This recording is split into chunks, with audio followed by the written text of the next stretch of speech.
Hello, everyone. I think we're going to get started now, so we'll relax into the mood of listening to a talk. So I think we have a very interesting set of talks for you today. So we're going to be discussing the varieties of psychedelic use, which will span indigenous use, mestizo use, as well as medicalized use in context. My name is Sandeep Nayak. I'm a psychiatrist at Johns Hopkins, primarily working on psilocybin clinical trials. I'll allow people to introduce themselves one by one. My name is Manvir Singh. I'm an assistant professor of anthropology at UC Davis. I've worked on shamanism, among other things. Most of my fieldwork has been in Indonesia, but with Sandeep, I've actually started to go down to Colombia to investigate psychoactive drug use. Hello, I'm Olivia Marcus. I'm a postdoc at New York University, trained in medical anthropology, and I did field work in the upper Peruvian Amazon. I'm Rusty Greaves. I'm the director of the Office of Contract Archaeology at the University of New Mexico. I'm also a behavioral ecologist and have worked with savanna foragers in Venezuela that I'm talking about today and their use of hallucinogens. So Manvir is going to start us off by giving kind of a broad overview of the scope of indigenous psychedelic use and sort of set the stage.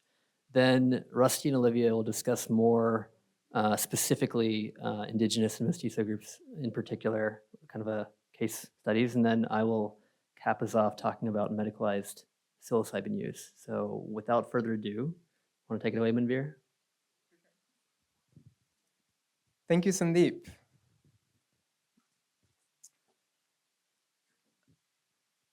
Okay, so like I just said, I am an anthropologist. And as an anthropologist, one of my main domains of study has been shamanism and healing. Now, most of my fieldwork has been in Indonesia with the Mentawai people in Siberut Island. I've worked there since 2014. But like I just mentioned while sitting down here, with Sandeep, I have started to go on trips to the Orinoco region in Colombia to investigate yopo use, Anadenanthera snuff, and Rusty will tell us an incredible case study of Anadenanthera. But that's just to say that, like many of the other panelists here, my approach is very much that of an anthropologist. So I became interested in this topic because there are a lot of claims that I saw made in the popular discourse about shamanism and about how psychedelics have been used. And here are just a couple. I actually posted, have shown these in a previous Insight talk, but this is from an article in Vox. Cultures around the world have been taking psychedelics for thousands of years, and each developed rituals for them led by experienced guides. Psychedelics have been used for millennia by indigenous peoples around the world, from the Amazon basin to Gabon to the American Great Plains.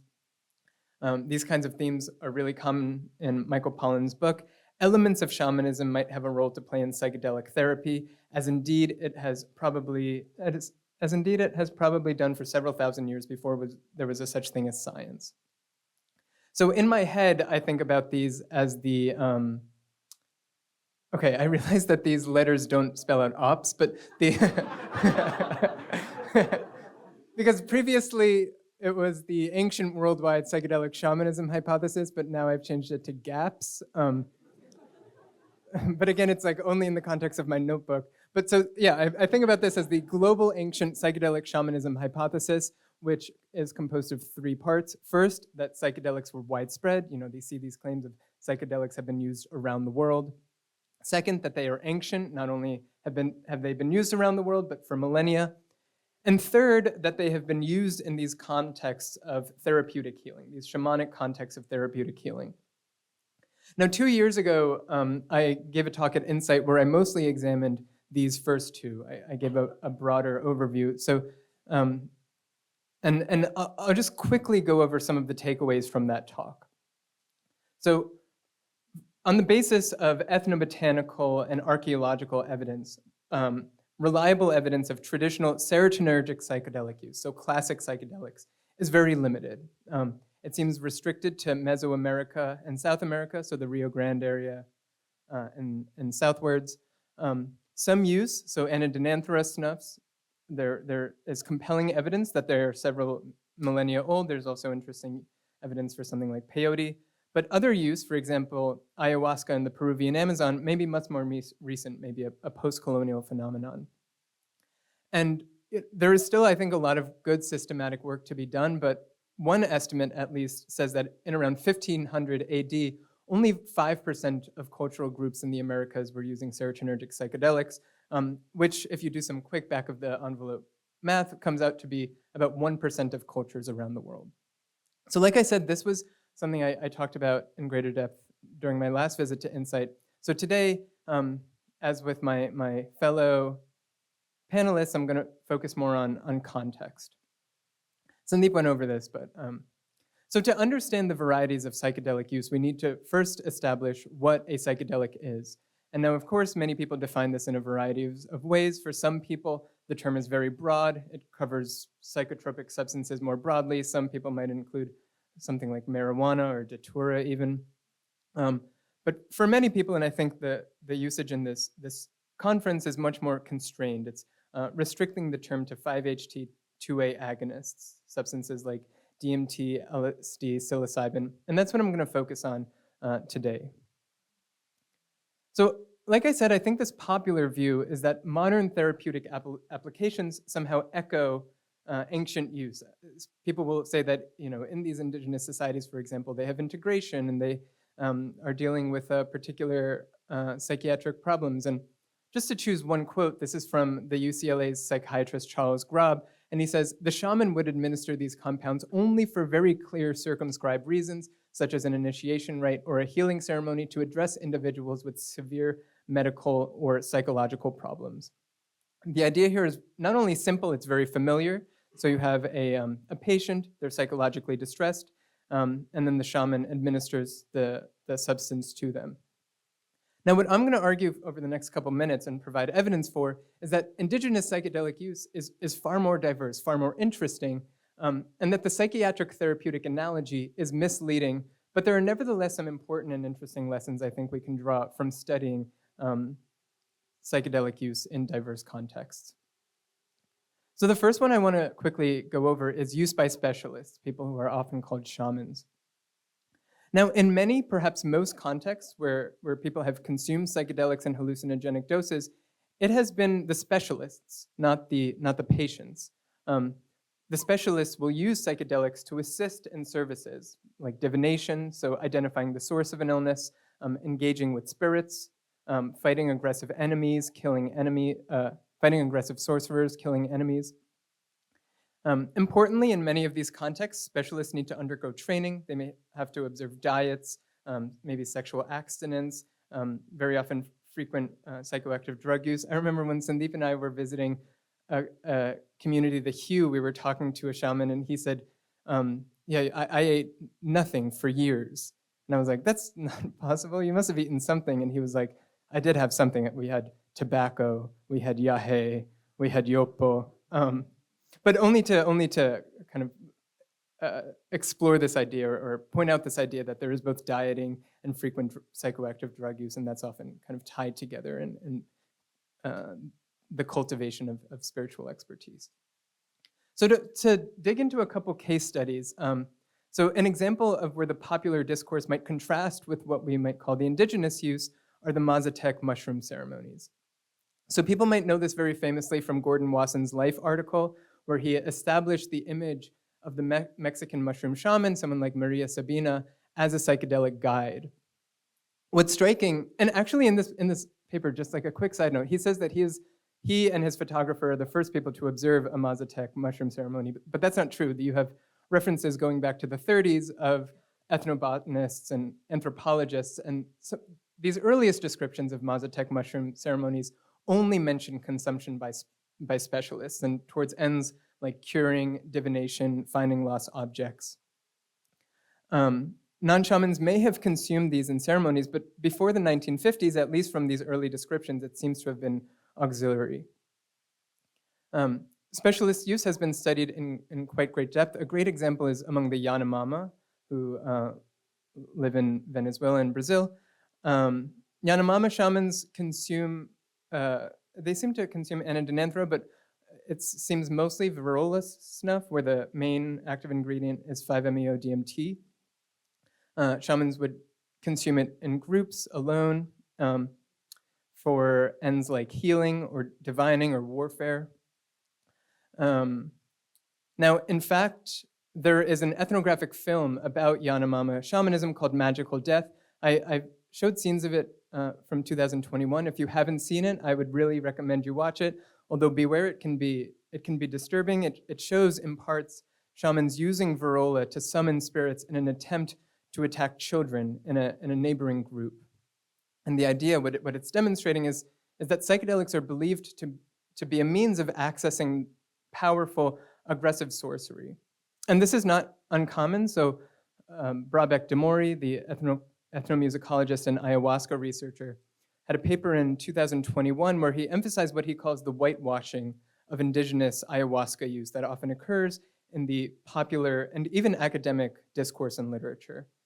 So Brabec de Mori, for people who don't know, actually went, he married a Shipibo woman, he lived there for many years. He became a bit disillusioned with some of the stories that are often told, but he writes that in the popular discourse, shamans are often considered good. Ayahuasca use is by definition beneficial, whereas in the particular context where he works, it's very much linked to sorcery. Now, there is nevertheless some consumption by patients. This is rarer in non-Western contexts, although it has been documented and studied. So an example is mestizo communities in the Peruvian Amazon. Dobkin de Rios and her co-author, Rumriel, who I believe is a Peruvian journalist, showed that shamans occasionally consume ayahuasca with their patients. But really importantly, again, ayahuasca in this context was viewed as a means of accessing special powers and engaging with the supernatural. And in this case, again, very often in the context of aggressive sorcery, of identifying the sorcerers who might be causing your illness. Another context that we find very interestingly, and which Rusty will go into in great depth, is communal consumption. So in some contexts, groups of non-specialists, very often men, will consume. So I just am setting Rusty up over here. So among the Pumé, you have about a third of all nights, these 11-hour dances. Dr. Greaves here will tell us more. Another well-studied example was among the Barasana. This is another case. You can find ethnographic films that show parts of these nighttime ceremonies. So many men would consume ayahuasca, 8 to 10 cups a night. These were overseen by shamans and elders, and they're really suffused with mythological themes. People describe experiencing death, of reenacting creation, of meeting deities. I think the book is called, someone might know the book title better, but I think it mentions the Milky Way, like Towards the Milky Way or something. Fascinating book. Something that Sandeep and I had run into, which we saw less in the ethnographic literature, but maybe we should search more, was when people would explicitly say kind of a pursuit of sabiduria, of knowledge. And so among the Piroa who we were visiting, we found were men, always men, identifying as knowledge-seeking apprenticeships, would establish relationships with specialists, with shamans for many years. And sometimes groups of apprentices would take these together. Sometimes it would just be the apprentice and the specialist. And these experiences were very much interpreted in a mystical lens. They would describe encountering deities, of developing a relationship with the rainforest. Finally is recreational. So here's another quote from Charles Grob. He writes, "In the shamanic world, these compounds are never taken for frivolous reasons. That would be absolutely taboo. It would be a heresy to misuse these compounds for hedonic reasons." In our own travels and our very preliminary, right now our work is mostly about relationship building, about establishing relationships with communities, but we found that many individuals are very frank about recreational use. During a festival, maybe alone, you want to do some work, you want to invigorate yourself, you take a small blast, you get together with some other shamans and you have a time, I think the phrase was like, it smooths the tongue or loosens the tongue for social interactions. And also, I've gone through all of these other examples, knowledge cultivation, communal consumption, but these often have very recreational elements blurring some of the distinctions. What Sandeep and I also found was often this double discourse. People would say, only shamans use this, and then you would be like, do you use it, or have you used it? And they'd be like, yeah. which I mentioned this to a psychedelic researcher recently, and he was like, oh yeah, you find the same thing in the psychedelic science community. But so towards the recreational elements, I think there's very much a value in investigating these rather than overlooking them or misrepresenting them because we want to maintain a veneer of sacredness and seriousness at least. So as we conclude, something I wanted to underscore, which you find a lot in the ethnographic literature and which we also encountered, was how these diverse groups tend to appreciate both context and prior experience in affecting psychedelic experiences.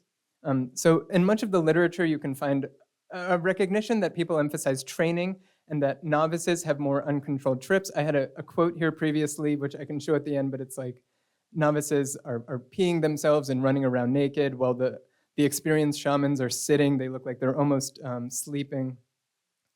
And so in some of these contexts, so in the Bharasana ethnography, they have all kinds of ideas for what makes a more vivid experience: sexual abstinence with a light diet, doing some physical exercise beforehand, doing it in total darkness or having just a single fire, having interesting acoustical simulations during the experience.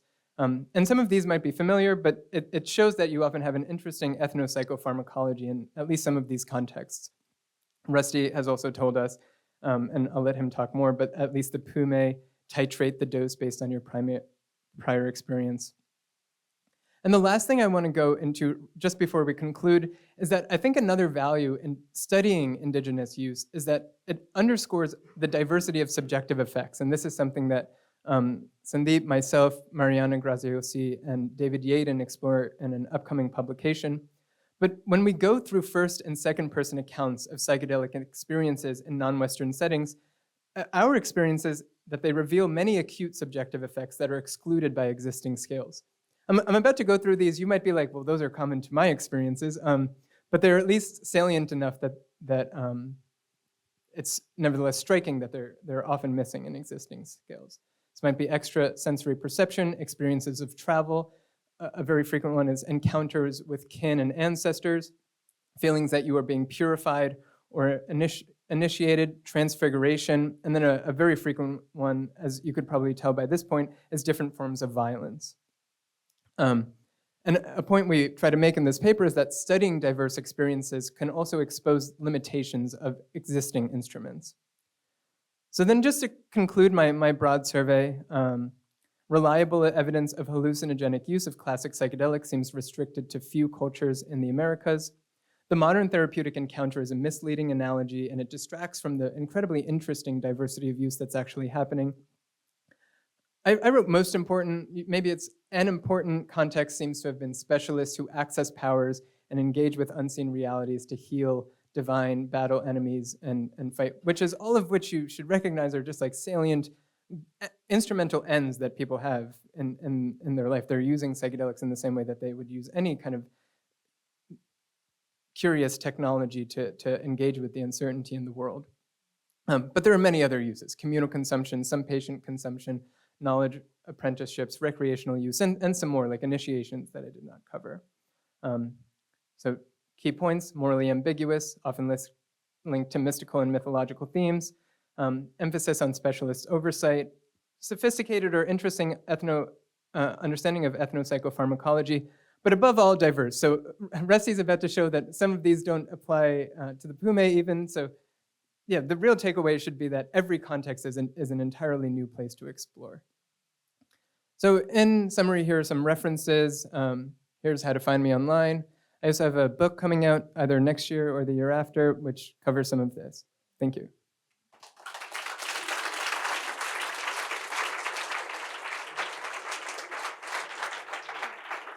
So my understanding of how we're going to do Q&A is that we are going to have 1 or 2 questions after every talk and then a larger discussion at the end.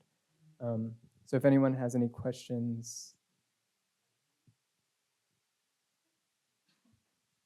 Yeah, maybe a very simple one, and it's quite obvious, I think, by now that it was not used in all cultures, but you're saying it was restricted to the Americas. What about the shamanic use of amanita mushrooms in Siberia, for example?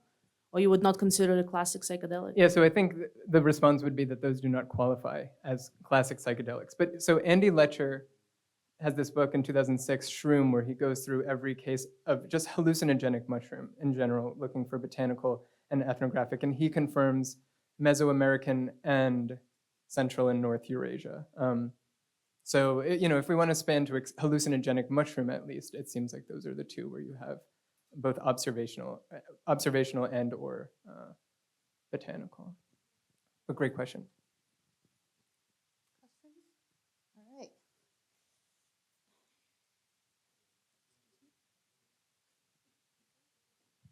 Hi, I've just started looking into telepathy because I've been microdosing LSD for 2-3 years, and then I saw Amanda Fielding's presentation last year where she hypothesized that the caudate nucleus might be involved as an antenna. But the other thing I watched is Dennis McKenna's chat with Joe Rogan, where they talk about ayahuasca, and they believe they trip together, like also telepathy. Do you have any case? Are you studying that, or you insights on that? On telepathy and Well, its in relationship these to- group trips where people believe that they interact, don't they, with their tripping? Oh, yeah. Well, I mean, it's certainly the case that I think that people interacting in these group contexts definitely feel like they are sharing experiences or even kind of sharing mental states. Yeah, an intriguing thing to investigate.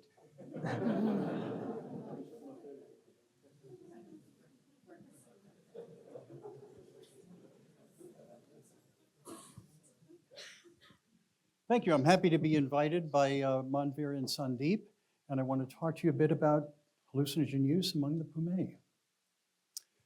The Pumé of Venezuela employ Anadenanthera, yopo, multiple times each week in both structured social activity of their community dances and in a range of individual and small group uses. Additionally, they have some use of minimally processed Banisteriopsis as a supplement to snuff use and as an analgesic. I want to first discuss some of the subsistence activities in a nutritionally and epidemiologically challenging environment that I feel condition the purposes of their frequent all-night dances and potentially sheds light on future research questions about their use of hallucinogens. I will then outline some of the ways they make and use these substances and how I feel they articulate with pro-social activities vital to making a living in this impoverished environment. The Pumé consist of approximately 8,000 people living in the savanna grasslands or llanos of the Orinoco Basin in Venezuela. They are genetically and linguistically distinct from the major other ethnic groups in the region. The river and Savanna Pumé, here shown as Savanna Pumé in green circles and River Pumé in square circles, are two different economic divisions of the Pumé. All of the communities in color are communities where I have worked until things got really difficult in Venezuela, in proximity to my main research site of Doroana. The Pumé are divided into two distinct economies, and they recognize this with unique terms in their language. The River Pumé are now settled horticulturalists. Sorry, I'm lost here a little bit.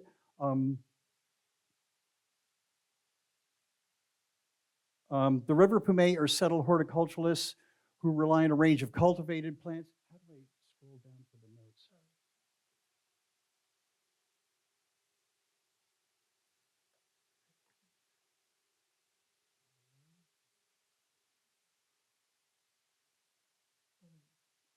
So the River Pumé rely on a range of cultivated plants, year-round fishing, some foraging, but a lot of wage labor to purchase market goods, foods, and other commodities.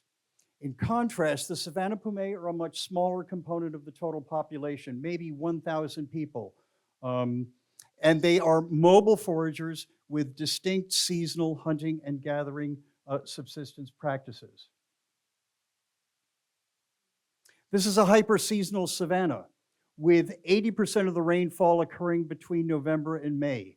The 6-month dry season makes an evenly divided year of distinct variation in the vegetation, terrestrial and aquatic fauna. And Pumé subsistence activities, mobility, architecture, and habitat use are structured by these seasonal dynamics. One of the major determinants of camp location is the shifting water tables between the wet and dry seasons.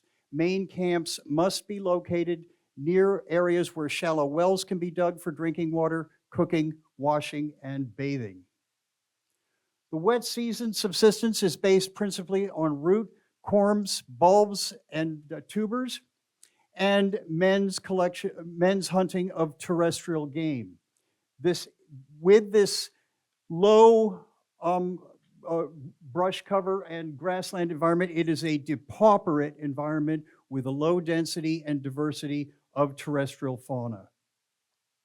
Hunting is a high search intensive activity, looking for these low diversity, low density, principally small game animals.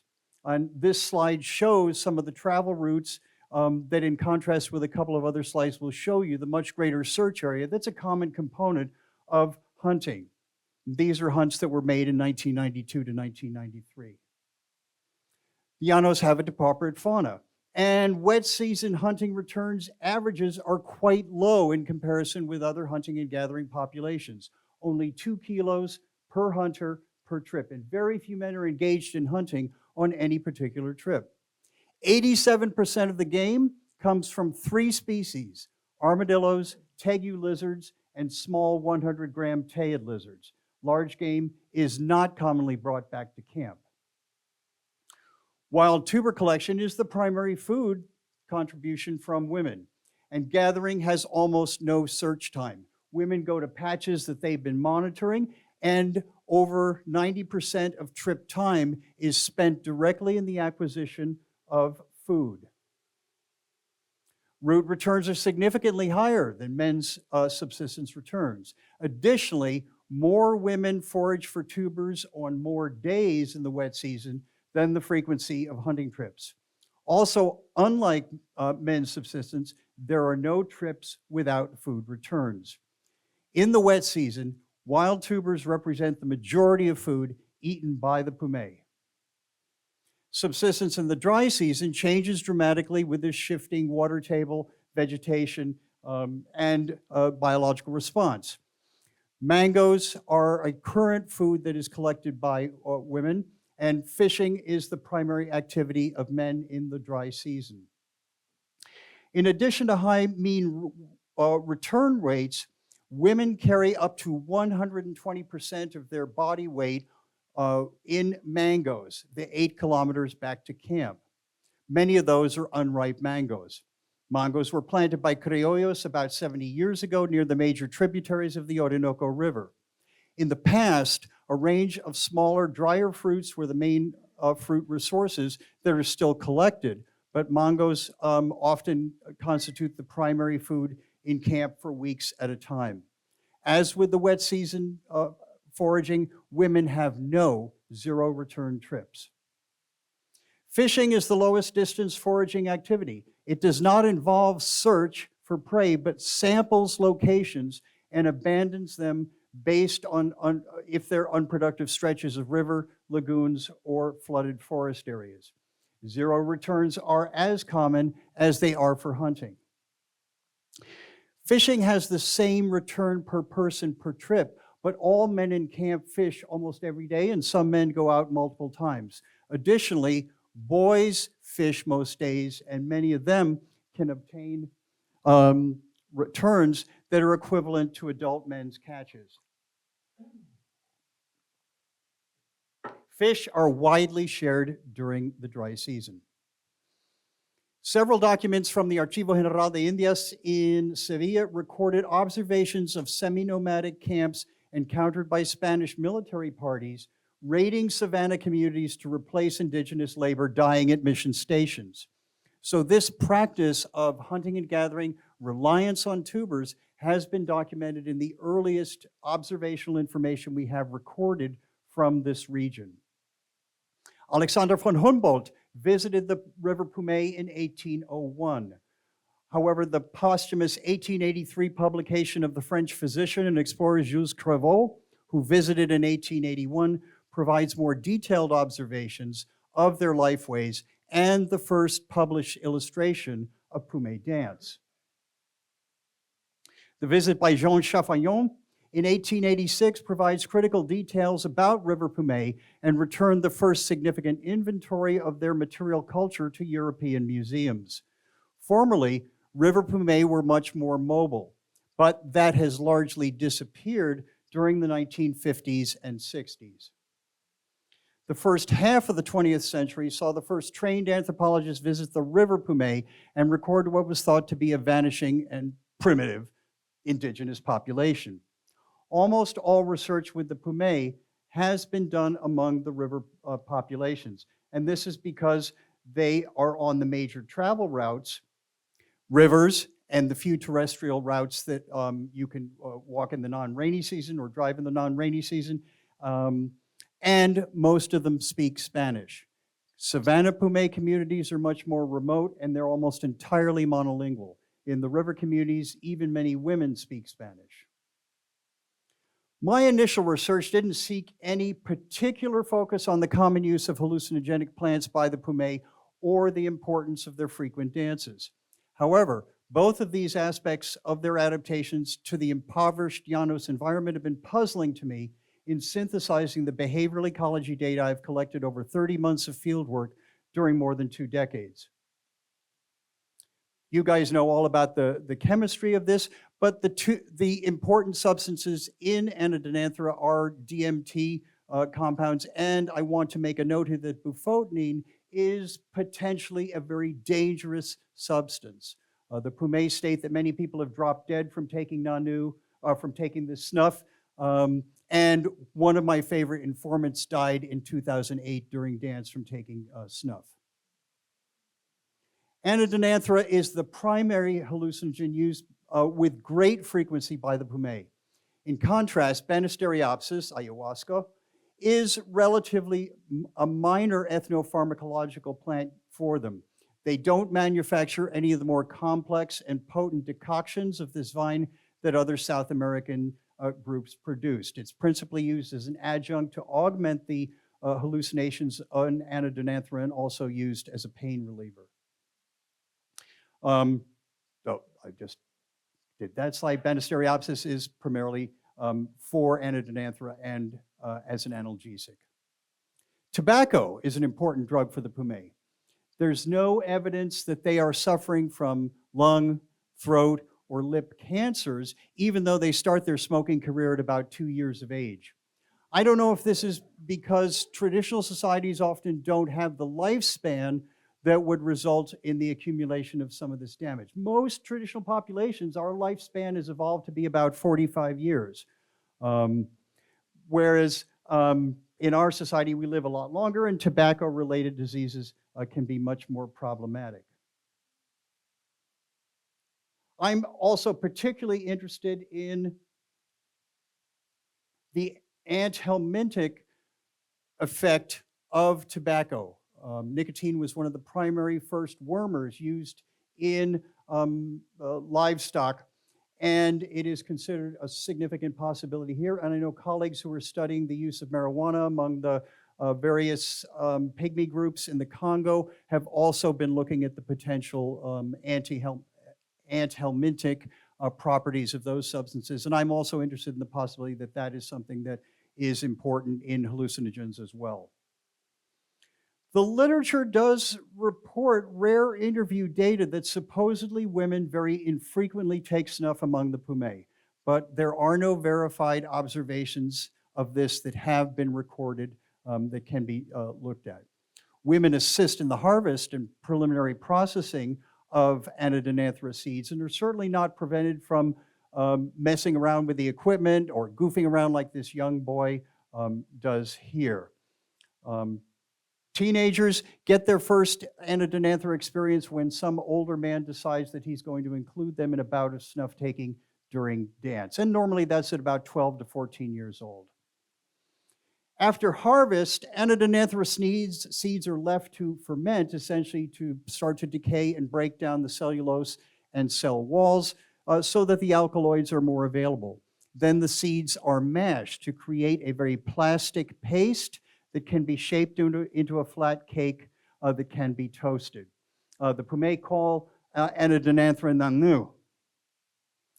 After production of the mashed seeds, shell is calcined and finely ground to add to the snuff. Men in their 30s and older are the primary suppliers of nanu through trade with outside communities. And manufacture is most commonly done by men in this cohort. Young men consume Anadenanthera, but almost never obtain raw materials or make the snuff. Calcium is added to the snuff to improve absorption across nerve synapses, and it's recognized that greater amounts of calcined shell improve the strength of the snuff.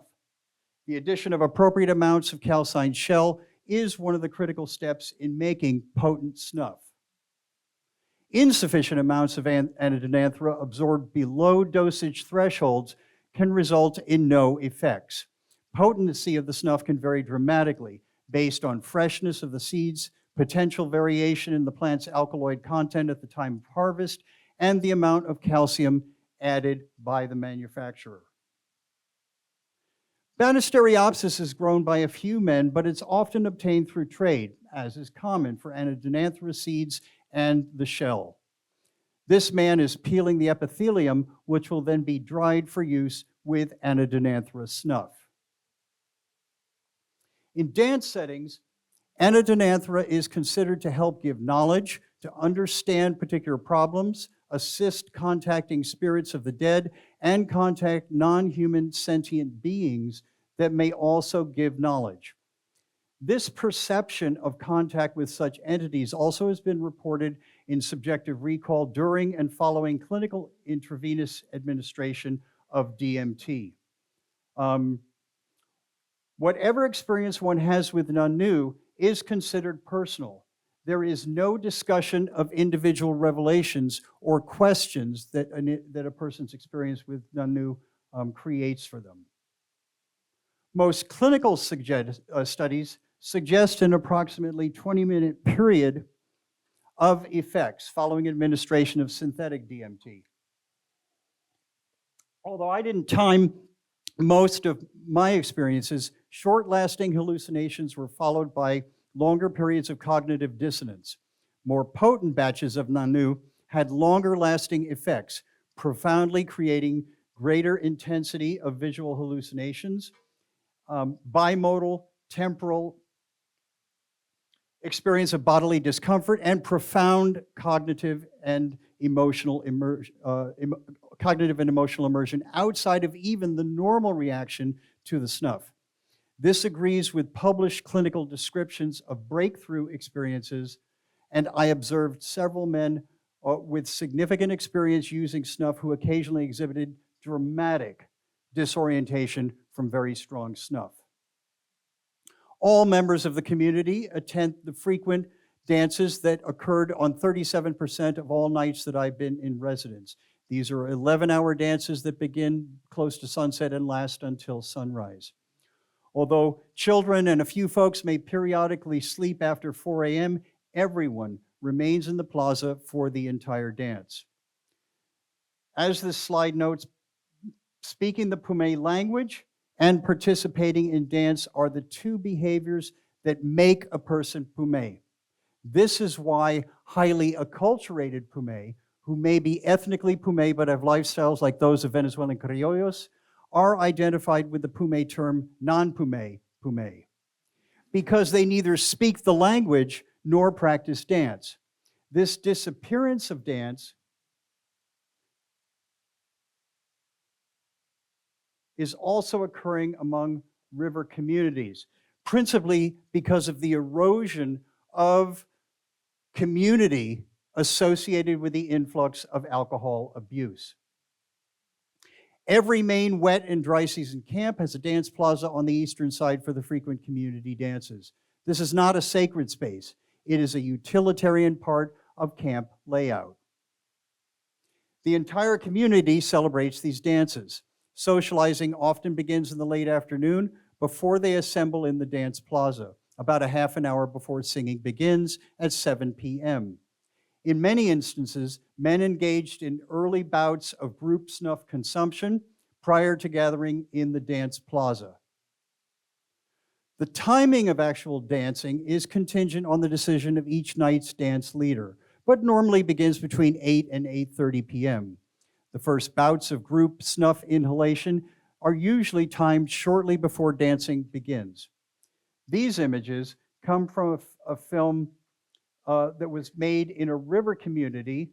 I didn't have equipment to film and to take good pictures at night, but this group didn't work in the community I was working in, but worked with individuals from another Savanna community that I've spent significant time with, and staged the dance in this other community because of the access to electricity.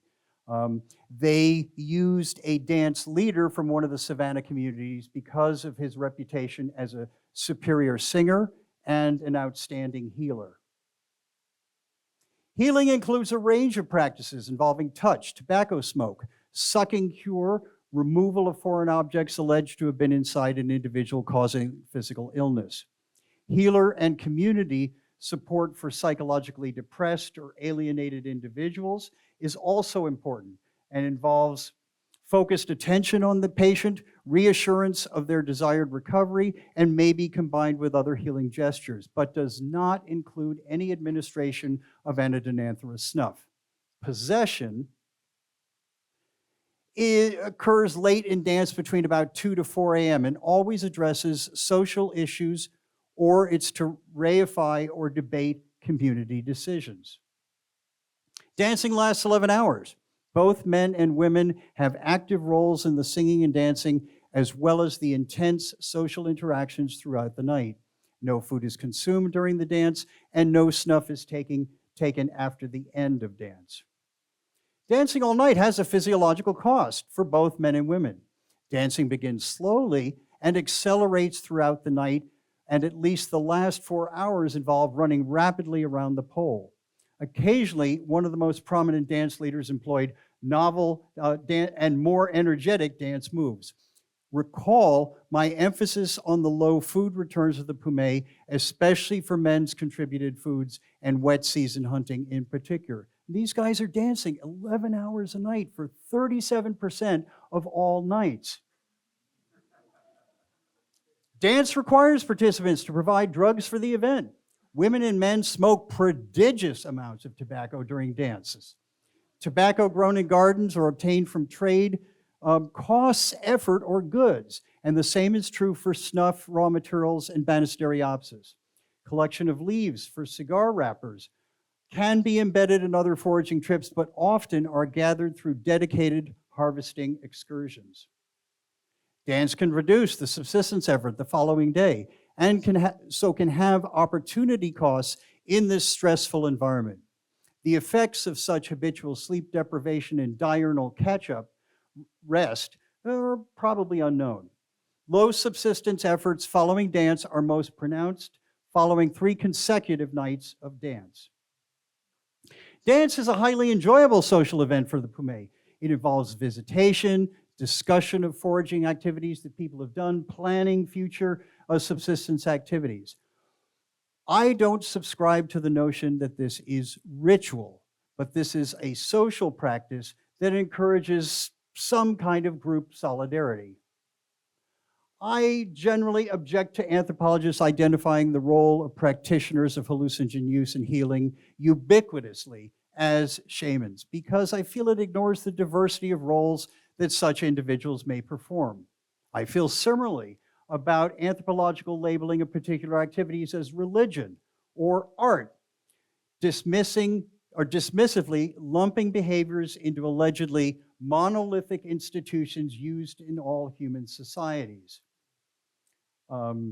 without consideration for the importance of variation across environments and social contexts, as Manvir has expressed. My feeling is that much of this stems from reluctance to learn indigenous languages and explore the metaphors and meanings that sound silly in translation, but do reflect reason, cause, and effect explanation, even if they lack some of the instrumentation of our technological culture. Dance is related to the dynamics of Pumé sociality in this challenging environment. It's not simply a ritualistic expression of alleged religious beliefs. Many foragers do not maintain constant group membership, especially across dramatic seasonal variation in resource availability. In contrast, Savanna Pumé communities remain in stable camp groups for decades. The dry season does have short-term temporary camps that they make away from the main dry season camp, but that's not a long-term move away, maybe 2 weeks at the longest, and then they return to whichever main camp they're occupying. Given the environmental dynamics, we would be reasonable to expect that the Pumé would change camp size to manipulate ratios of producers to consumers in good and bad seasons. In wet seasons, why not break up into smaller groups so that you don't have as many people looking for you to go hunting for them? Or in the dry season, when everyone can get sufficient food, why not break up, get away from the people you don't like, and live in smaller, less conflicting groups? Men don't hunt often in the wet season. Only a few men hunt each week. There are low probabilities of encounter and small returns for high energetic outlay. This is why, despite the popular current article, it's very unlikely that women were systematically hunters in the past.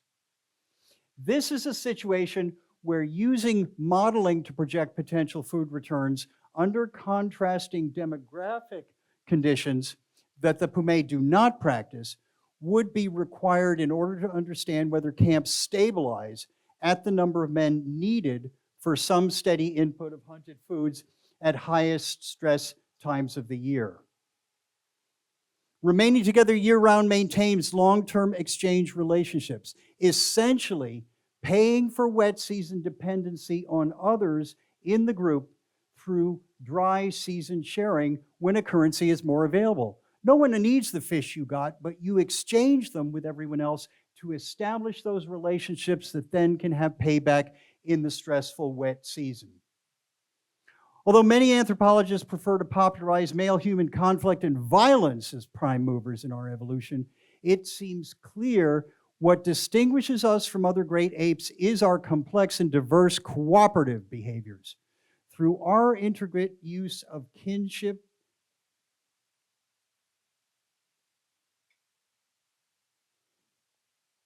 and social obligations, our variable forms of human sharing, male parental support, overcoming high juvenile mortality through underwriting offspring, we have become the most evolutionarily successful ape through our corporate social solutions to challenges in diverse environments. I feel that Pumé dance is intimately related in fostering cooperative behaviors among the Savanna Pumé. Pumé dance is not unique in how musical and rhythmic activities have become a vital functional part of our cultural adaptations, not the epiphenomenal cheesecake that Steven Pinker uses to denigrate singing in contrast to the importance of human language. Psychological experiments have clearly shown that people who participate together in rhythmic activity cooperate better, even if they don't like the individuals that they're cooperating with. Militaries, of course, have known this for thousands of years. Why do we still have military bands? Because they work. The most common imagery and the only art made by the Pumé, dance rattle carving, is the representation of humans joined together in the constant dance lines of Pumé life. I think that this also emphasizes that the multiplicity of activities going into dance and day-to-day existence, including the frequent use of powerful hallucinogens, is part of Pumé cooperative adaptation related to all human reliance on group strategies that have made it possible for us to inhabit almost every location on Earth. There are potentially some pro-social effects of Anadenanthera snuff, or the shared experience of the dramatic effects of this snuff that do affect group cohesiveness. Additionally, it's likely that traditional groups who have used such hallucinogens for significant periods of time have more profound intuitive understanding of their beneficial uses than our nascent explorations and trials. The non-dance contexts included hospitality to visitors prior to heavy work, such as wood chopping, before leaving camp for subsistence activities, or just for the enjoyment of getting high. Even in these contexts, though, the Pumé state that obtaining knowledge about self, about the world in general, or regarding current social events can be a reason to enjoy a snuff break. While I couldn't work under the influence of Anadenanthera snuff, I've had subjective feelings of insight from the opportunity to step out of my normal perception of the world and my personal human struggles. The post-drug experience is very positive, with a sense of physical vivacity and exuberance.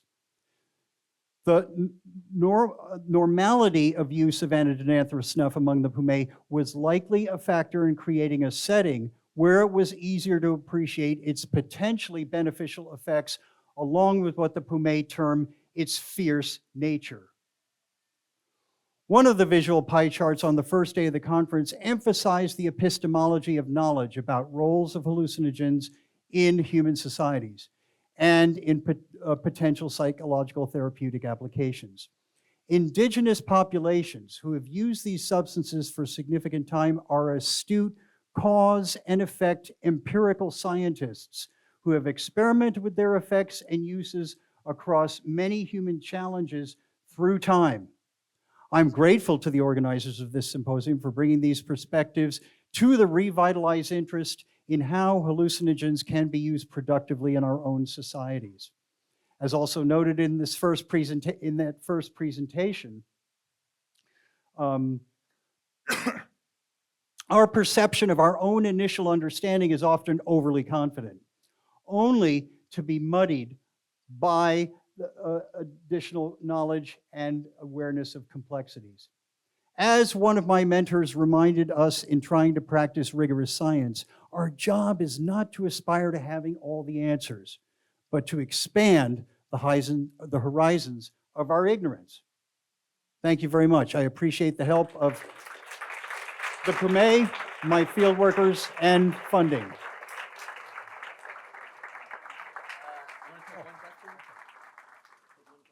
Yeah. One question?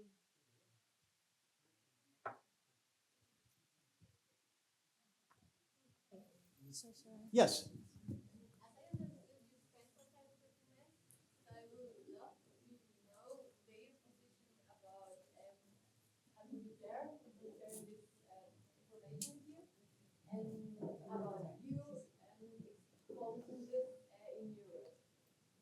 Well, I'd be very happy to talk to you if you've been with the Pumé.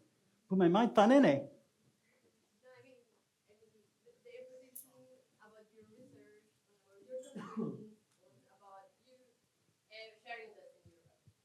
Well, I'd be very happy to.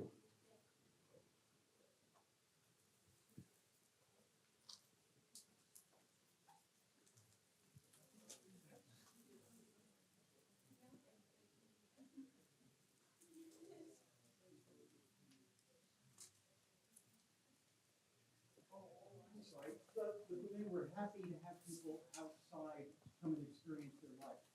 No, what I really want to ask is how aware are they about the conclusions of your research, only about about if they want to share this ancestral knowledge with European societies, and what is their position about sharing this kind of experiences and knowledges that they collected from thousands of years with European societies.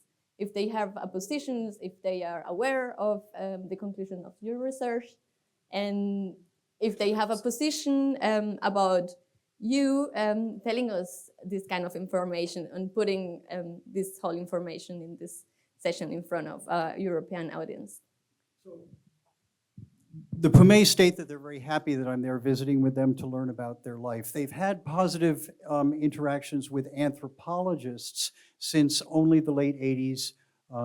There was a Venezuelan anthropologist who visited most communities periodically from the 60s, and all of those folks really enjoyed working and living with the Pumé. So they've had a positive interaction with outsiders. They've also had plenty of terrible things happen to them.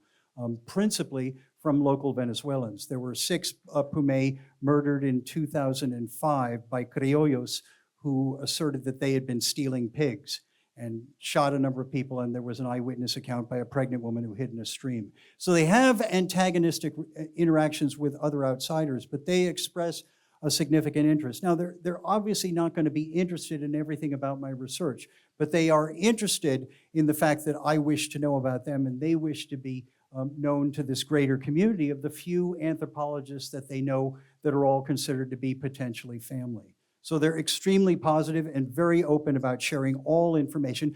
But as in all anthropology, it can take a very long time to get an answer to a question. If you ask something like, why do you do that? Well, you've got a beard and you're asking a child's question. The answer is what we say to children. The answer is because.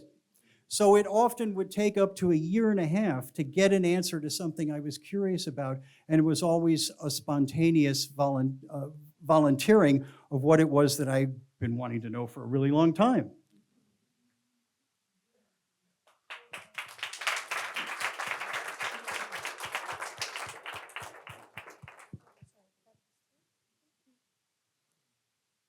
Thank you for mentioning the anthropologist's plight of constantly looking like a childish idiot, generally. All right, I'm Olivia. I'm also an anthropologist, a medical anthropologist, and I'm not here to talk about indigenous uses, something a bit different known as vegetalismo or curanderismo, which is some of the most popular and globalized practices related to so-called ayahuasca shamanism. And yet conceptual categories like mestizo and mestizaje are rarely discussed in the psychedelic space in relation to indigeneity and indigenousness. So I'm going to explore some of these notions of local indigenous healing practices and ways to kind of reconceptualize our ideas of authenticity and the traditional. Does this work? Closer? All right, sorry about that. I don't have conflicts of interest, don't have proximity to wealth to be so. So I'm going to start with this quote from a very well-known anthropologist. He wrote this about almost 40 years ago. The words shaman and shamanism are no longer obscure terms used at only scientific meetings by a handful of specialists. We're witnessing an explosion of literature on shamanism, both scientific and popular in the West. These terms are in fact being used so much and in such a broad sense that they will probably lose all significance. There is already enough debate in scientific literature about the elements implied in these terms, the geographic location where real shamans existed, and in which cases these terms can apply. So this was written by Luis Eduardo Luna, wrote this very famous monograph based off his field work in the Peruvian Amazon, specifically in Iquitos. And my question in kind of thinking about this talk today is, what have we learned in the past 60 to 70 years since anthropologists have been going into communities? And I mean, obviously they've been going to communities before that, but into these communities and specifically writing about ayahuasca practices and publishing papers on this. And also in particular, what have we learned about the political and economic implications of mestizaje and ayahuasca shamanism, or what has become known as ayahuasca shamanism? There's been a general shift in narratives that's developed from one focused on a supposed ancient practice that's speculated to have been passed down through hundreds or even thousands of years. Manvir already spoke to this a bit. And the idea here is that ayahuasca and other psychoactive substance uses we see today can tell us something about ancient use or use before colonization. This is untrue for many reasons, the most relevant being that, according to many ethnographers, including Glenn Shepard Jr., Peter Gao, E.G. Langdon, you mentioned Bernd Brabeck de Mori, among many others, is that ayahuasca was recently introduced to most indigenous groups, or the use of ayahuasca in indigenous groups radically transformed to kind of fit a standardized format that was shared with them by other indigenous groups. It's important to keep in mind as well that also archaeological and phytolithic evidence, while they can tell us about the presence of alkaloids or plant material, it's extremely rare to yield any sufficient contextual evidence for its significance or how it was used.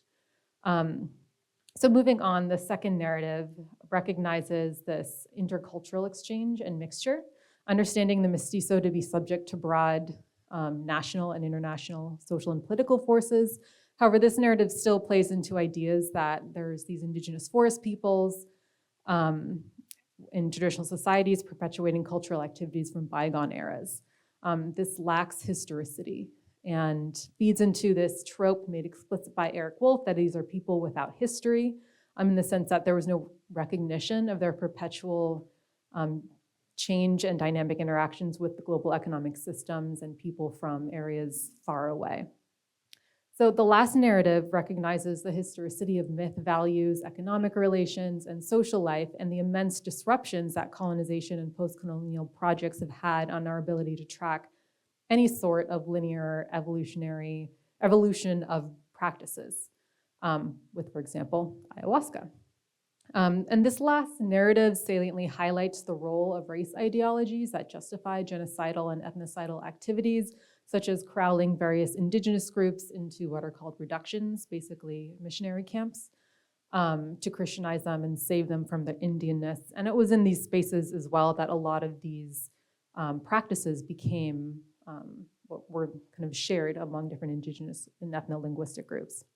So as Peter Gao says, ayahuasca shamanism as we can see it today cannot be abstracted from the meanings Amazonian people attached to mixed blood or the status of the mestizo.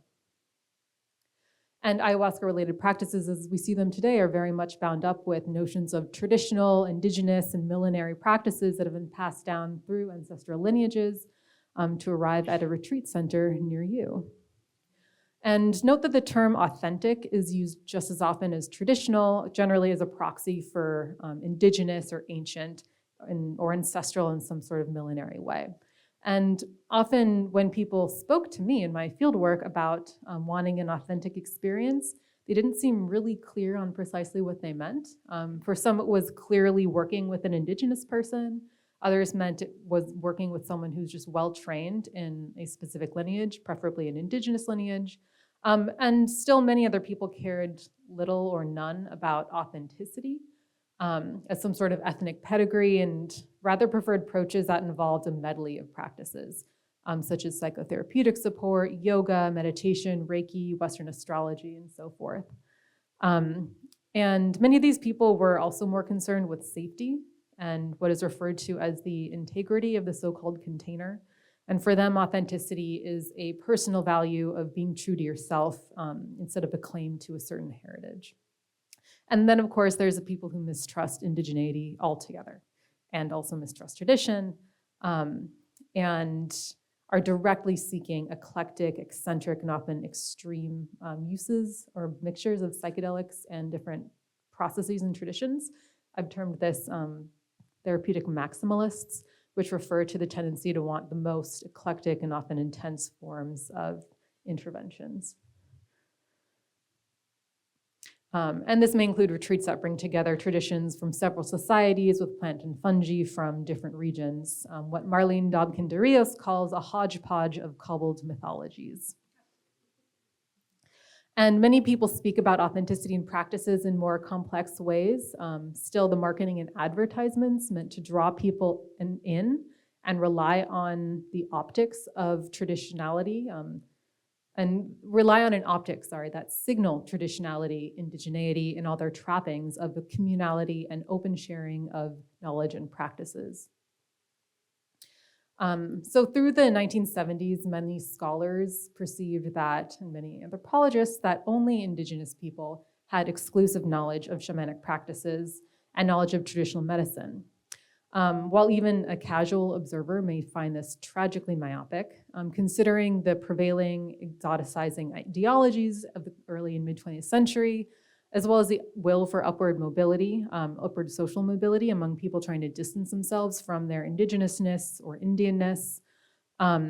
It's only kind of through hindsight that we can see how absurd this idea is. Fortunately, anthropologists such as Douglas Sharon, Marlene Dobkin de Rios, followed by Luis Eduardo Luna, Don Gerolman, and others, have left robust ethnographic accounts of mestizo plant use, healing practices, and sorcery. So what is a mestizo? A simple answer is a person of varying degrees of indigenous ancestry who, as Stephen Bayer notes, are accepted as participants in dominant Hispanic culture. Mestizo is best understood as a cultural category rather than a racial or biological category. And to say this is an ethnic identity is also problematic, since there are differences between rich mestizos, poor mestizos, coastal mestizos, people who live in the Andes and Amazon. And many of the people who lived in the Amazon have ancestries that were never or only tenuously linked to a Incan heritage or anything within the Quechua or Aymara linguistic groups. Mestizos may also be people with no European history at all. So that is people who have fully indigenous backgrounds and ancestry. So why are they not simply considered indigenous? Well, they may make claims to that. But if their first language is Spanish and they were educated in a Western context and engage in the global market economy while wearing Western clothing and immersing themselves in Western ideologies, they can also make claims to being a mestizo. And in fact, the political ideology of mestizaje was at least initially intended to do just that, turn everyone into mestizos, thereby killing the Indian and saving the man or woman. This occurred through educational programs and medicine and public health initiatives. As Marisol de la Cadena reminds us, indigenous people were looked upon by wider Peruvian societies as retarded populations because of their illiteracy and disinterest in the trappings of modernity. And the implicit task of the Peruvian state was to let indigenous cultures die. And this was achieved through mestizaje, or the turning of Peru into a nation of mestizos. I'll remind everyone that a full 25 to 31% of the Peruvian population identifies as indigenous. So that's killing a lot of people, or culture at least. It's also important to note that mestizaje as a political ideology was not specific to Peru, but pervasive throughout Latin America. But it doesn't have a singular meaning throughout Latin America. And thus this concept that I'm speaking to is particular to this Peruvian context. However, it is generally considered a nationalist ideology of inclusivity in that everyone is eligible to become a mestizo, though a number of scholars have pointed out that in reality, this is a policy of exclusion that marginalizes Blackness and Indigenousness while valuing mestizo-ness because of its proximity to whiteness. And mestizo policies were largely rolled out in the form of mass educational programs and public health or medicine, as I just said. And this quote by Humberto Luna, he refers to how a Western education will purify the Indian soul.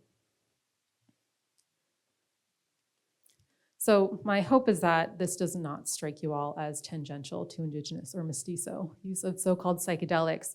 The point I want to make here is that varieties of indigenous psychedelic experiences cannot be talked about without considering the implications of the term indigenous and its relationship to mestizo, whiteness, and Western modernity, or the West. The other main takeaway here is that when an anthropologist thinks about the topic of set and setting, or set, setting, and matrix, that we're looking to very long and broad historical and political processes that bear upon each of us as we engage with psychedelics in different contexts.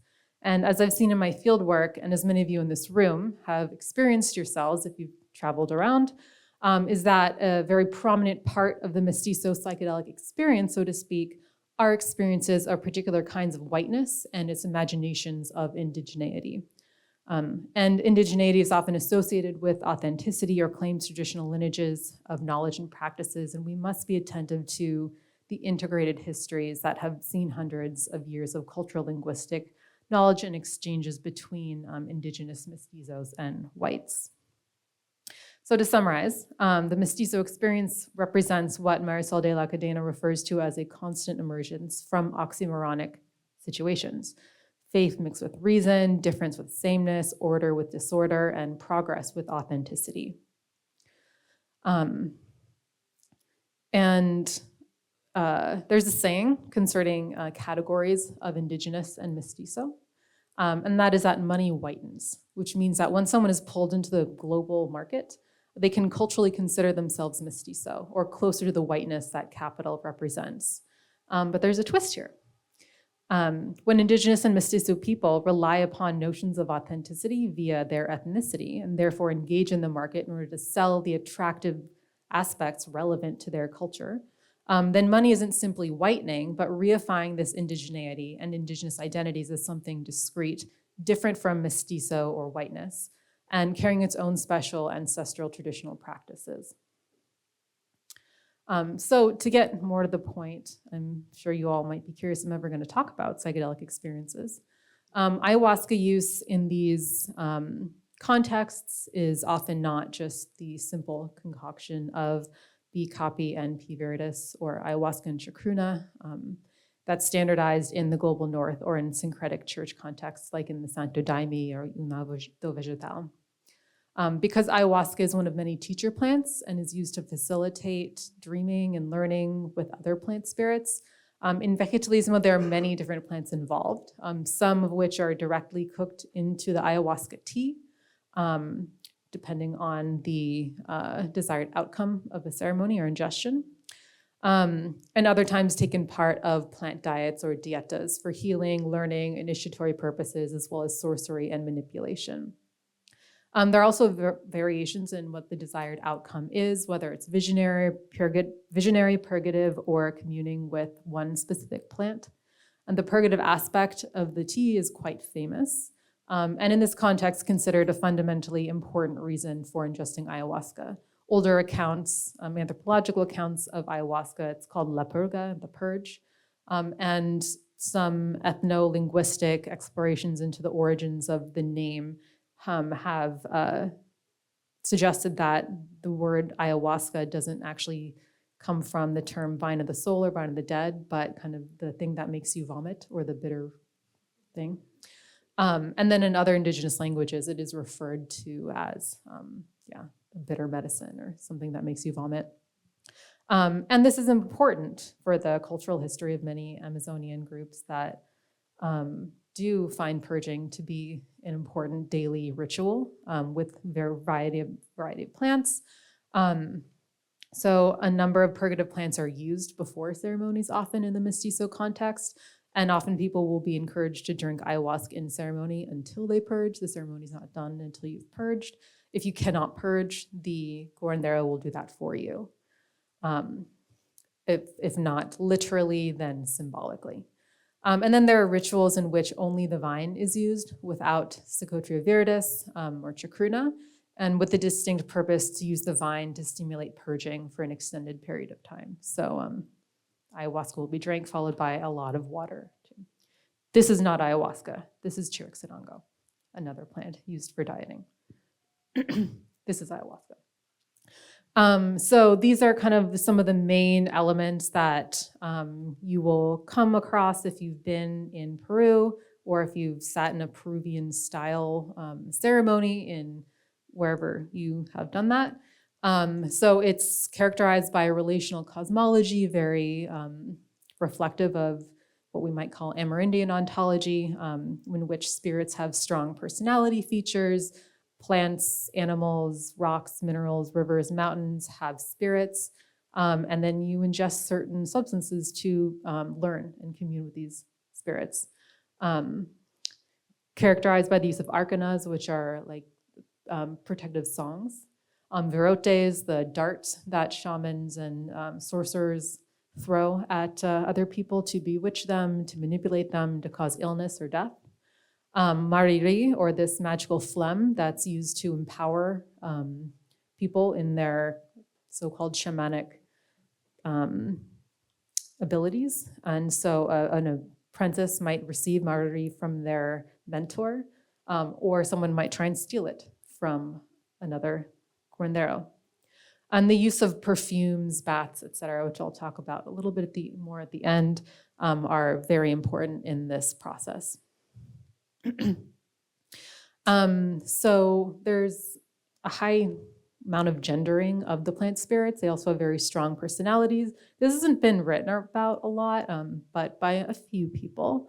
And they're generally masculine, deemed to be masculine or feminine, though sometimes that can depend on the way the plant was prepared or kind of the age of the plant when it was cultivated. And also the person you talk to. So the people I spoke with said that this dichotomy, sometimes they say it isn't real with with respect to ayahuasca at least, if I'd ask, is it masculine or feminine? We often hear about mama ayahuasca, the abuela trope. Some people say it's just the one side to the same coin. It's both masculine and feminine. Others say it's masculine, others feminine. But generally, a lot of people will just acknowledge that it's both. If we're engaging with the binary, and generally, the spirits are all referred to this. Bopinsana, this tree here is considered to be a feminine spirit. Ayuma, masculine. Ayahuasca, flowering, rare sight, very beautiful. There's also been minimal published discussing gender dynamics among practitioners or curanderos. The ayahuasca scene is very much dominated by men, but that doesn't mean that there are not a lot of women practicing who are very well respected.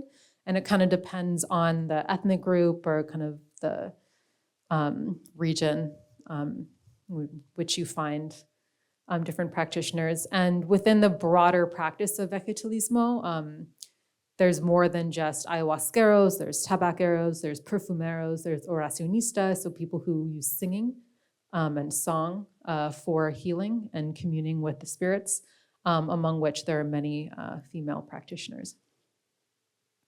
So I'm going to conclude here, bringing attention away from the psychedelic concept, which admittedly I only really lingered on for like 3 slides, and toward the vast world of the sensoria, particularly olfaction and perfumes. So this is a very integral aspect of the ceremonial experience, of the apprenticeship, dieting experience. If any of you have sat in a traditional ceremony, you might have been either disturbed or enchanted by the wide range of smells that are very intense, even without the amplification of the senses that comes generally with ingesting a psychedelic.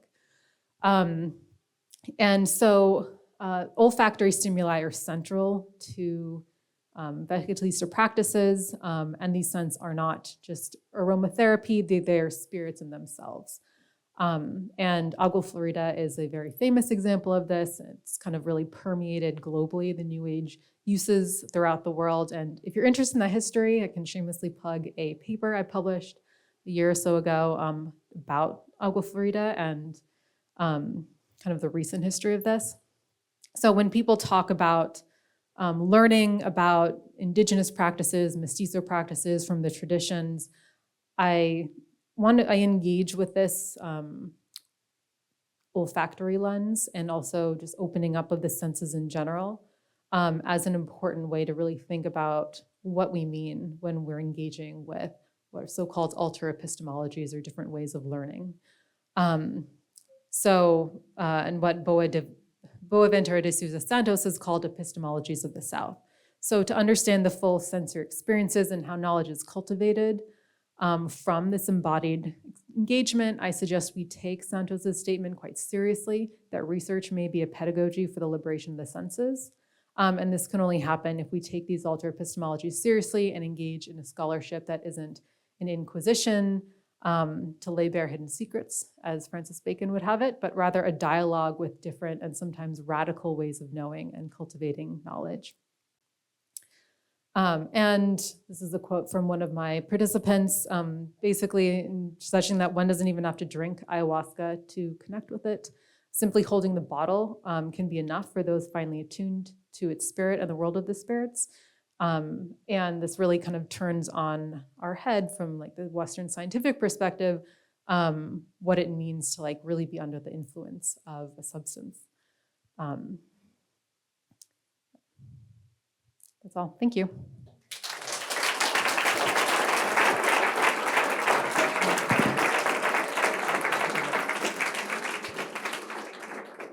You get one question.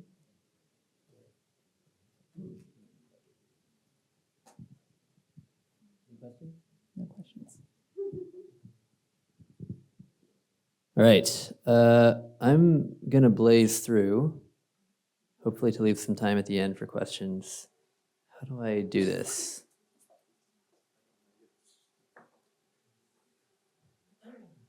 I'll just start talking. So I'm a psychiatrist and I work on clinical trials of psilocybin. And my basic point that I'm going to make is that medicalized use of psilocybin and other psychedelics is quite historically novel. It is very different in many ways from the kinds of practices that we've been talking about. And medicalized psychedelic use started with LSD, not with the first psychedelic that was introduced to the Western world, peyote. Despite there being decades of research on peyote, there was almost no clinical use. It started with LSD in the 50s. And its rationale is quite different than some of the other uses we've heard about. There's pretty much one game in town now when we talk about the medicalized use of psychedelics, namely in the clinical trials.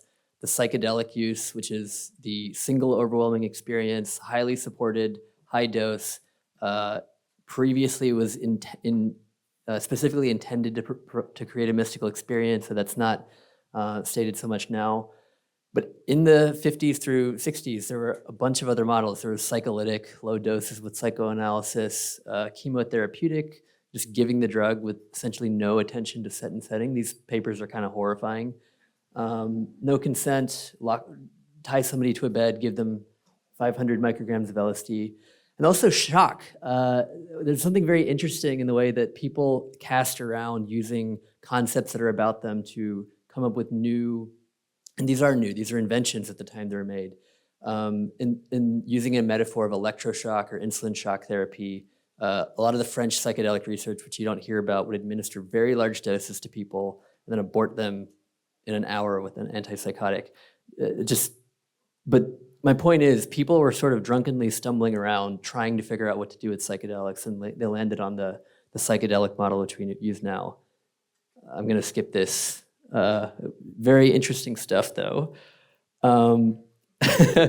And I guess one of the points I'll make is that the inputs into this were psychoanalysis, humanistic psychology, Eastern mysticism, some New Age stuff, and then historical accident, but actually very little indigenous practices led to the initial model of psychedelic use, which basically was formed in the 60s and we're still using today with minimal changes. And the rationale is very different from some of the uses we've heard about. There's an individually construed psychological problem. It is the drug that affects change, and it does so via psychological or biological mechanism, but it does so through a variety of explanatory models. Contrast this with indigenous uses for healing purposes, non-materialist rationale. The efficacy is attributed to the healer engaging with unseen forces. Similar practices often occur without the drug. Brabeck Damori talks about how the strongest Shipibo shamans would actually not use ayahuasca. We've got 5 minutes left. I think I've kind of made my point, and we'll stop here and have questions for anyone.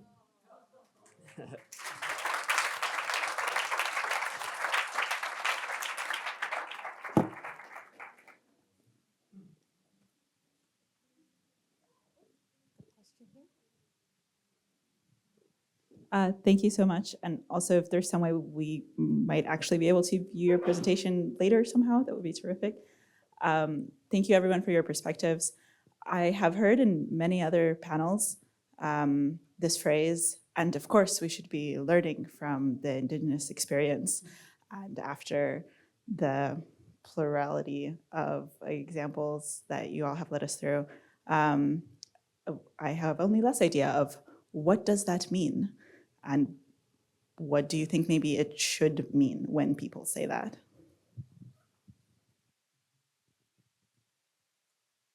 I'm going to agree with what you just said, even though it's a question, that people generally don't know what they mean when they're saying that. Yeah, because of the plurality of, what it means to be Indigenous. And then also kind of defining what they want to learn from that and how that would even affect what they're doing in the world. So that's kind of what I had suggested in my talk too, that there's a lot of talk about learning from the traditions, but it's basically virtue signaling, like let's learn about it so we can talk about how we learned about it, and not actually take it seriously or engage. I agree. I mean, it is easy to generalize and to caricature indigenous peoples to being this mono thing, uh, a monolith, and yet that actually requires a bit of we're talking about many different kinds of people doing very different things who are within history. They're learning, they're experiencing, they're inventing. And so many of these narratives refer to people frozen in time. Just, yeah, I don't have anything else to say about that. Other questions?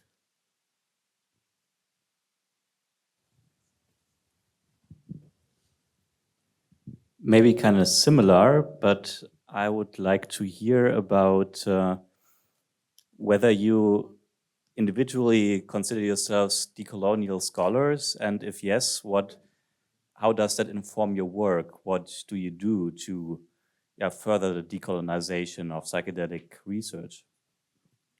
That's a great question. I also know that you are an anthropologist who studies. So sorry for the question.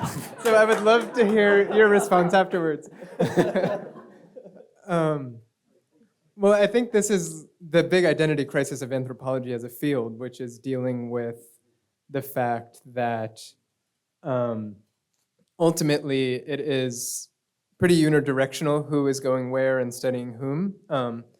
And I mean, the best thing that I know how, and that I think many people know how, is visiting communities and trying to discuss what you're trying to do and figure out what they want and what looks like, you know, a good relationship. And like I mentioned, Sandeep and I have visited these communities in the Orinoco, and we still haven't collected any data. It's almost exclusively like, okay, if we were to spend this amount of time, what looks like a good relationship to you? Like, what are the problems that you would want us to work with, et cetera? You know, if we were to build research products, what looks in a nice way, et cetera. That's my relationship in Colombia, where there is actually very much a recognition of a colonial history. My experience in Indonesia is very different. Where I went there, I said, I would love to study your religion, your justice system, and they were like, okay, we want as much money as you would be willing to share. And if you want to build a house, it will cost this obscene amount of money, and you know, we will. Yeah, and I mean, I respect both of them. Both of them are what communities want and reflect my great ability to sorry, not my great ability, my you know, attempt to share my aims and the implications of my being there. Again, I would love to hear other people, but then I would also love to hear your thoughts. Well, of course, it's always important to form a good relationship with the people you work with, right? So there is no like blueprint for decolonialism. That would just be very naive. So yeah, my question was not to test you if you have the right notion of decolonialism, but how you personally understand and practice it in your individual ways. Anthropologists are always testing each other. No, we're very nice people, if you agree with us. So yeah, it's a really interesting, important question, because we have to think about what does that mean to like decolonization. And there's a lot of that rhetoric going around, like let's decolonize medicine, let's decolonize science, let's decolonize education. And while that's important goals to have, many would argue that decolonization fundamentally means land back, and that just, you know, changing our educational system, which is never going to be outside of like the colonial structure. I mean, I gave an example of like what education is meant for. It's weaponized in very specific ways throughout the Americas. So yeah, it's problematic for me to talk about like decolonial theories and decolonial this or that without the very important like really recognizing the existential threat that people have, that the people are facing, and working with that, not just acknowledging it and theorizing about it. And I think in the same way that the takeaway of the symposium is that there is a diversity of use, I think there's a diversity of experiences of what colonialism means and how you are perceived. And yeah, people also in some instances might see education as instrumental and might have a particular aim. Yeah, it's a complicated topic, and it's a complicated way to continue to deal with it. I mean, one response that some people have is that field work is futile, or like the idea of like going to a place as someone very privileged and who has lots of money. But yeah, I think it's something that the discipline is trying to figure out. Rusty, do you want to? This is an important topic, and I think one of the things we anthropologists need to remind ourselves is we're not going to study people in these different places. We're going to have an opportunity to work with people who were lifetime hunters and gatherers, or lifetime traditional maize farmers in Mexico who I work with. This is an opportunity that is just so amazing. And if they're generous, how much more fun could you have as an anthropologist? But it requires being sensitive and understanding that most of the time they're not necessarily interested in most of the work that we do. The Pumé don't care that I know certain things about what they do. They know it already. What I can do is to talk to people outside that they're never going to have a chance to see. After, most of the time said, look, I need stuff. I've got no pots. My pants have holes in them. I want more beads, all of this stuff. But after a year and a half, when I was getting ready to leave one time, they said, the thing we really need is some help getting security for our land. So the day-to-day questions were stuff, something anthropologists always have to put up with. But in the end, they told me what was important. And of course, I worked as hard as I could with that, but I was working in Venezuela, and the teams changed every 6 months, and they emptied out the filing cabinets. And then they trained them to point out 4 corners of a square. And I'm working with an anthropologist who was banging his head against the wall since the 1960s to try to get land tenure, even under Chavez's new constitution that was trying to award land tenure to indigenous people. But the country was so mired in corruption that it was absolutely hopeless. With the Maya that I work with in the Yucatan, there are positive things that I can do outside to explore new market opportunities for them as well, because what they do well is grow crops. And there can be other things that they can do besides worry about the fluctuating price of a few pesos for maize. So I think one of the things we anthropologists have to suss out is you're an outsider. You got to do something useful. Bring a lot of medicine. But you also have to figure out what it is you're going to do that makes you a useful person to see again. We are 5 minutes over time. I don't know if this room is being used for something else. But perhaps if you have more questions, you can come talk to us. Or is this room being used for something else?